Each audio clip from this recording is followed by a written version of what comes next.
About 6 months ago, I went to visit my sister in Melbourne.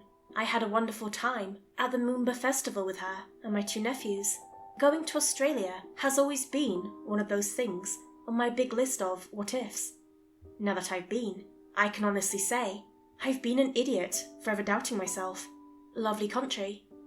My sister's wife is a flight attendant, so I managed to get a juicy discount on the ticket, even though she exclusively traffics flights to Europe rather than the States. Can't say I blame her though. The 14-hour trip from Melbourne to LAX is torturous. I wouldn't want to be anywhere near that on the regular. So after 2 weeks in the land down under, I was heading back home. I said my goodbyes at 6:30 a.m, got through customs, and made my way to do a little duty-free shopping. Got myself a mystery novel, some snacks, some backup earbuds, and a koala plushie. I don't get to play the annoying tourist often, so when I do, I go hard. Koala plushie hard, mate. I was heading to the gate, well in advance, when someone bumped into me. I heard something small clink against the tiled floor and noticed a large man in a black coat wandering away. He dropped some kind of pin. I picked it up and considered running after him, but he was already quite a way off and I didn't want to make a fuss. Besides, it was just a pin. I kept it in my pocket, just in case I ran into him again. I waited for the boarding to start, watching all the people waiting alongside me. It didn't look like much considering the size of the plane, but it was still a lot of people for such an uncomfortable flight. Some were already yawning, having tried to tire themselves out enough to get a good night's sleep on the flight. I hadn't even thought about it. I don't fly much. I saw a few heads nod on and off until we finally started boarding. Non-stop flight from Melbourne to LAX. Thanks, United. I got to my window seat, put away my bag, and waited patiently. A middle-aged woman sat down next to me, and her teenage daughter on the other side of the aisle. However, it got apparent that there'd be a lot of empty seats on this flight, so the 2 of them moved next to one another, leaving me with 2 empty seats next to me. I thought it was going to be my best flight ever. Hell, I even considered buying something overpriced from the on-flight shop. We got through the safety check, the instruction video, the captain's introduction, and we were in the air. That feeling where your gut gets sucked in and your head feels a size too small. It passed quickly, and as the belts-on lights turned off, the lights stayed dim for those wanting to get some early sleep. I considered it myself, having been up since 5 a.m. I connected to the plane Wi-Fi, put on a true crime podcast, and completely zoned out. I felt a little daring and put up my feet on the empty seat next to me, thinking it'd bother no one.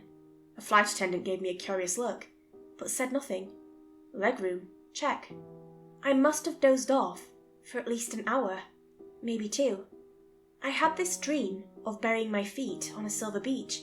Someone called out to me from far away, as if standing behind a pane of glass. A voice grew closer and closer. Finally, it whispered something into my ear. As it did, something passed through my body. Something cold, like snowflakes hitting every pore on my skin simultaneously. I jumped awake to the sound of a text message coming through, thanks to the Wi-Fi. My podcast had auto-paused, but soon kicked back into action. I had no idea what the episode was about at this point. I just liked the noise. Turns out I had a message from an unknown contact. This long, complicated series of symbols, all from an unknown number. It looked like nothing I'd seen, and some symbols even seemed to change when I blinked. I couldn't make sense of it. I looked around and noticed I wasn't the only one checking my phone. No one else looked worried though. I had this strange thought running through my mind. To respond to it. Just to kind of see what happens. "Who is this?" I typed in.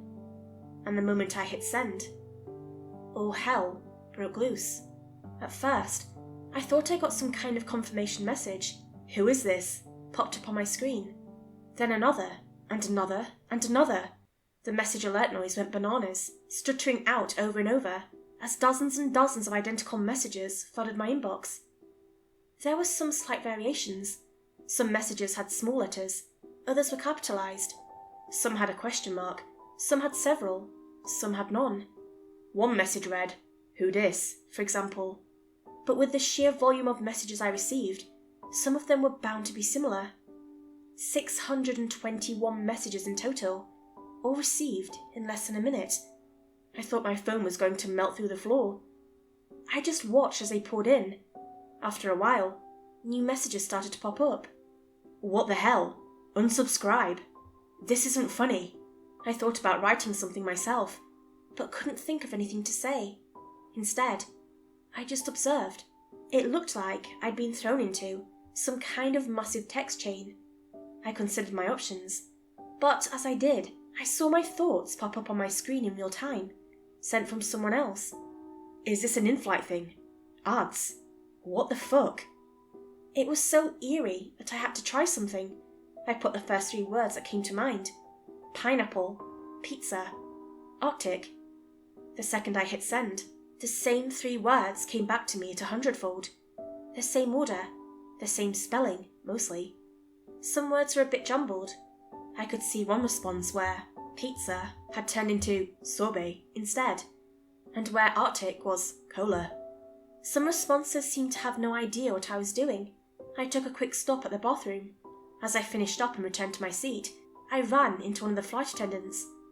I held out my phone and asked her in passing if they had some sort of passenger network thing going on.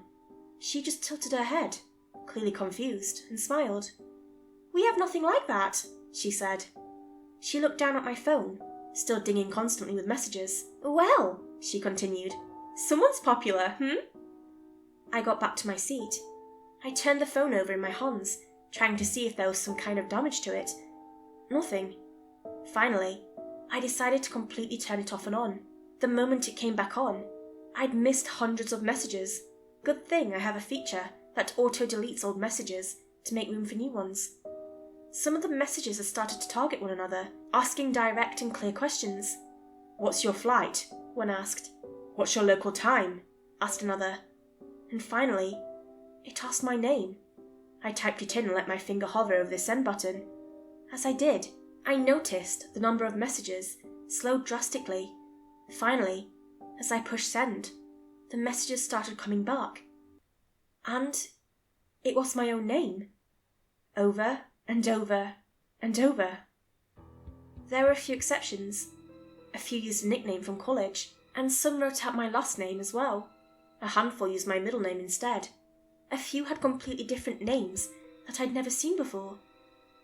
I couldn't make sense of it. I could actually feel my pulse rise, as if reacting to some approaching danger. It made me take an extra look around the other passengers, but no one seemed to have the same problem. Most of them were watching Netflix, blissfully unaware. For the next 45 minutes, all I did was sit and watch. Every message, every word, directly taken from the back of my own mind, like 100 voices, all speaking at the speed of thought, some saying things I hadn't even considered. And, after a while, a picture. I couldn't believe it. I looked at a picture of myself, but one I'd never taken. I also had slightly different glasses, and it seemed to be a different time of day. I just sat there for a minute, gawking like an idiot. As I did, more pictures started pouring in. In some, I was younger. In some, older. In one, I was travelling with an identical twin. In another, with a child. I saw myself with a wife, a husband, my parents. Hell, even a service dog. In one picture, I was obese. In another, I'd lost an arm. I had different ethnicities, different hair, different gender. Like someone had taken the baseline me and just put it all on a slight shuffle. But it was all me. Hundreds after hundreds after hundreds. All me. They shared personal details, addresses, phone numbers, emails, all kinds of things. A lot of them had kids, all named Jonah. I've always liked that name for some reason. As they started sending me videos, I heard my own voice clearly over my headphones. Greetings, questions, nervous laughs, a gallery of all my personal quirks, all at once. They were all trying to figure out what was going on, and I joined the discussion. Somehow, in some way, it seemed that we were all, essentially, the same person. We knew each other's secrets, mannerisms, wants and needs. We could tell each other's passwords, security questions, social security numbers.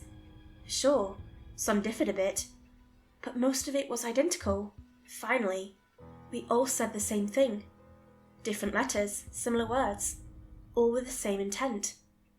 We are the same person. It was as if for a moment we all stopped. We were taking it in, digesting the fact. But as we did, a single video popped in. This one looked different. There was no sound. There was barely any light, as the camera shook violently back and forth. I could see panicked faces somewhere in the emergency lit background, oxygen masks coming down. Then, a sudden light. In that light, the silhouette of a vague, massive humanoid. A lightning strike. In the blink of an eye, everything starts moving. The camera pans, revealing a wide gash forming on the side of the plane, ripping everything from passengers to seating in half in a storm of blood red and neutral blue commercial seating.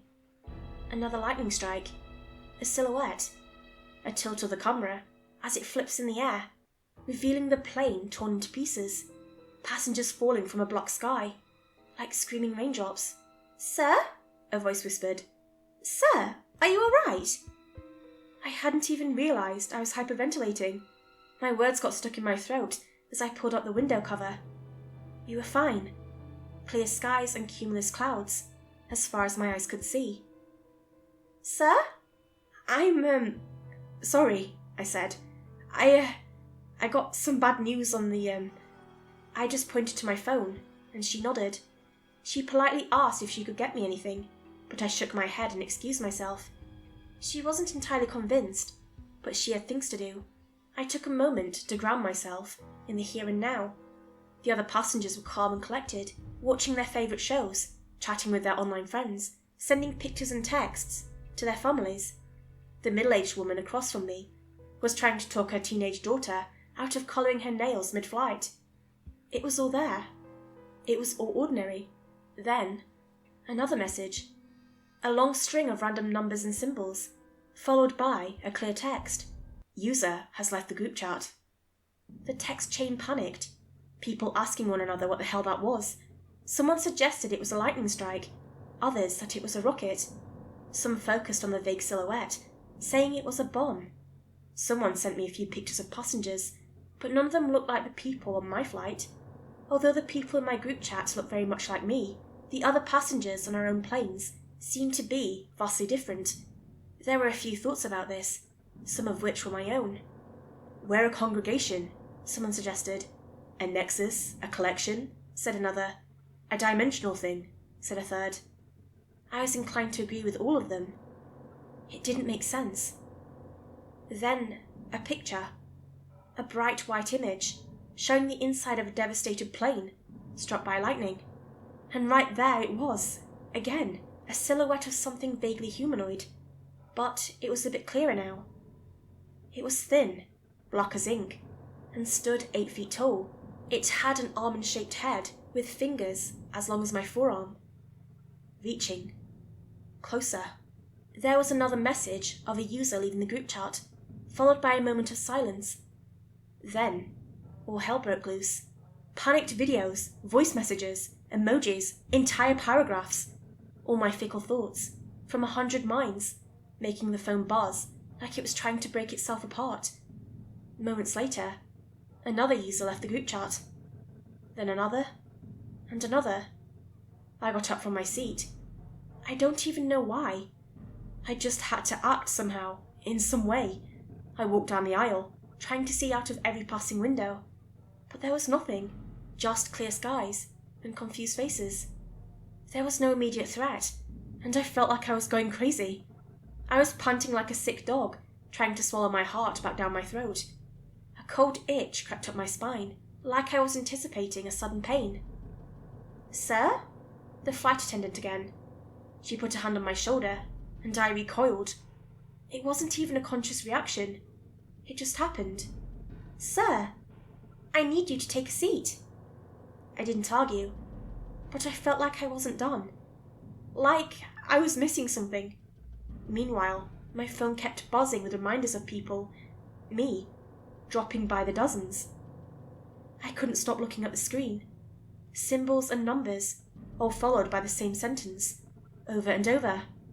User has left the group chat. User has left the group chat. User has left the group chat. I looked up at the flight attendant. I could barely form any words. On my third try, they came through. They're dying, I wheezed. They're all dying. 2 more attendants joined her. They escorted me back to my seat. I tried to explain, without sounding like a madman, explaining that there was a threat, a storm, that we were on our way straight into something bad. They assured me that we weren't, and that we were looking at a clear sky. They asked me to turn off my phone. At that, I just put it down and looked her in the eye. I'm sorry, I said. I'll be quiet. I just need to make sure they're okay. We don't want to take your phone away, sir. No, I'm sorry. Really. All right then, have a pleasant flight. There was an option in the top right corner of the chart where I could see the number of participants. We were down to 305. More than half of us gone. While I'd been busy talking to the attendants, the others were trying to figure out whatever they could about the lightning strikes and the mysterious figure. Look, one wrote, feathers, just before the video cuts off. I see them too, another joined in. Feathers, then lightning. Looks like snow. I looked out of the window. No feathers. I was safe for now. We compared our local times. Some were ahead, with as much as 2 hours. Others less so. Some didn't even answer. Every few minutes, another one of us would drop, and I'd feel my heart sink. We started noticing that some of those who were ahead of time were dropping out faster, while those of us who were behind didn't. Every now and then, a picture would come through, or a video. At one point, an auto-playing audio message screeched into my ears with dozens of tortured souls thrown haplessly through the air. It made me jump, earning me another concerned look from one of the passengers. We speculated back and forth.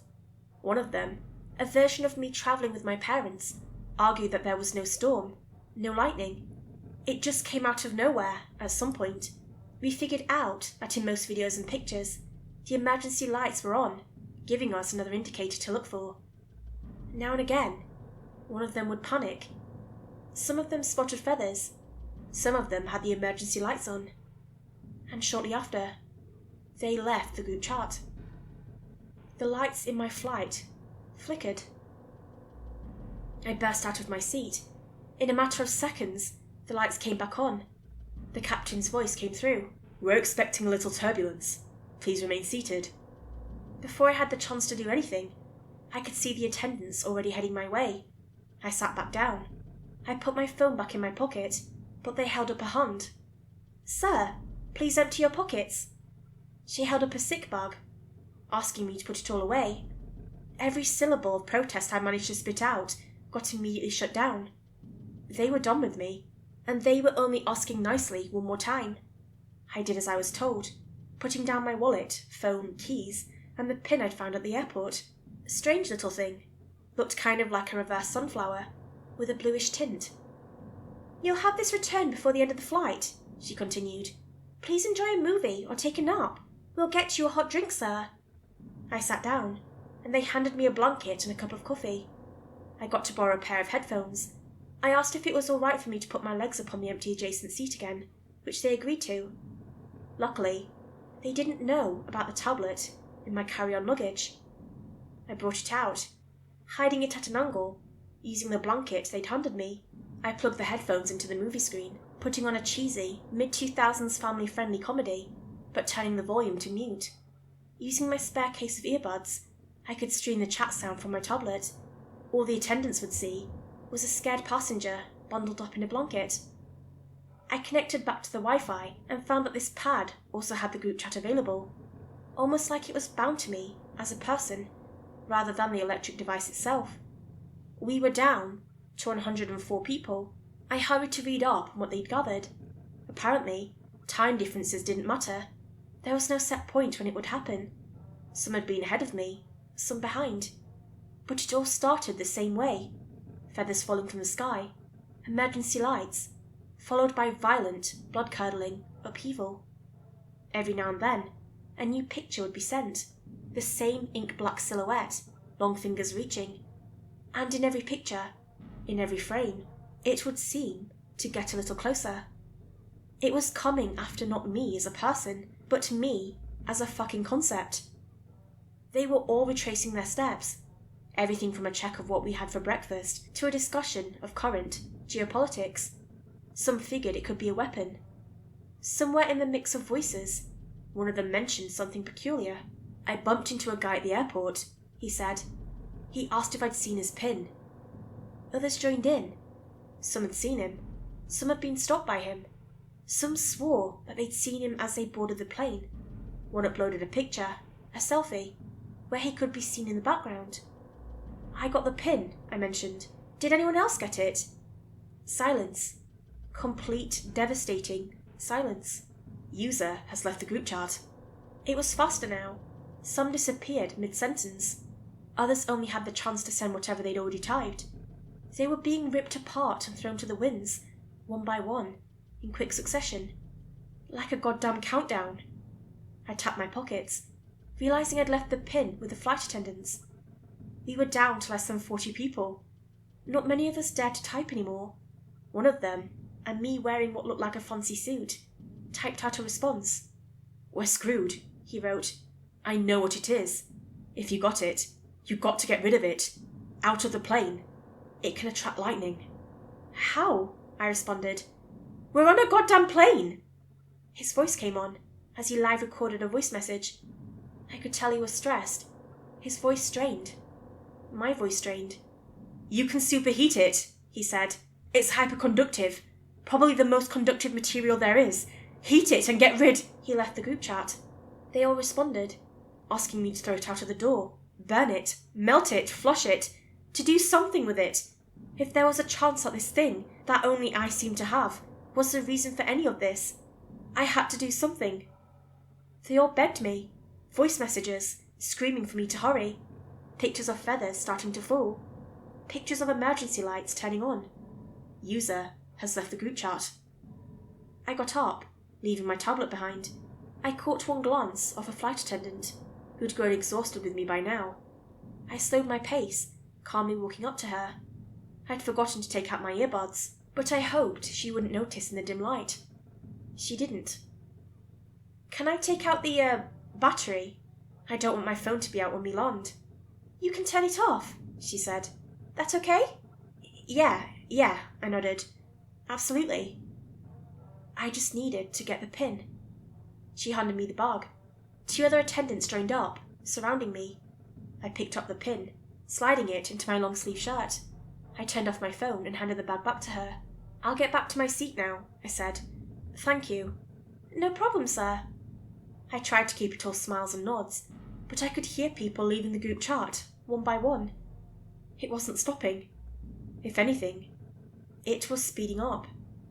I got back to my seat. The word hyperconductive came to mind. Supercharge. Heat. I checked the pin again. It was clearly 2 different materials, a light metallic compound in the spike, and a cheap plastic in the flower. They easily broke apart, leaving only the strange metal.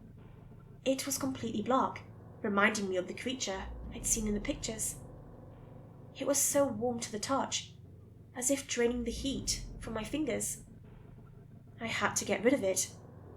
Using my seatbelt as a sort of pincer, I carefully pushed the pin into one of the charging ports. In a heartbeat, the plane went dark. My tablet exploded with messages. They were all experiencing it. In every version, from every iteration of me. We all felt it. Their emergency lights came on. And then, they came on for me too.